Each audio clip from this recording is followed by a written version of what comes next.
ఒక దైవజన్ని దేవుని బాధ్యత తెలుసా? దేవుణ్ణి నువ్వు పూర్ణ హృదయంతో ప్రేమించాలి.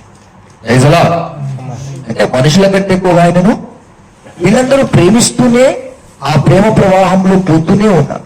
దేవుడు ఒకసారి వాళ్ళని ఆపే, హల్లెలూయా, వీళ్ళు నన్ను ప్రేమిస్తున్నారు నిజమే, కాదనట్లేదు. మీ ఫ్యామిలీ వాళ్ళు ప్రేమిస్తున్నారు, కరెక్టే, నిజమే. ఇదిగో ఇజ్రాయేల్ ప్రజలు పెద్దలంతా నన్ను ప్రేమిస్తున్నారు, ఓకే. యాజకులు నన్ను ప్రేమిస్తున్నారు, ఓకే. కానీ ఒకటి ఆగిపోయిందంట. చదువు ఇప్పుడు ఏమాగిపోయింది అంటున్నాడు? మీ హృదయంలో ఒక సున్నతి. అందుకే చూడండి, దావీదు దేవుణ్ణి హృదయానుసారుడని పేరు తెచ్చుకున్నాడా? అతనికంటే మించిన దానివా నువ్వు? అతనికంటే మించినోడి వారు బాబు కాదు కదా. దావీదు తన చిన్ననాటి నుంచే ద్వేషించబడిన వాడు కాబట్టి నీకంటే ఎక్కువ దావీదే దేవుని ప్రేమించాడు. కానీ మధ్యలో ఒకటి ఆగిపోయిన విషయం ఏంటంటే తన హృదయానికి దేవునికి సంబంధించిన సున్నతి.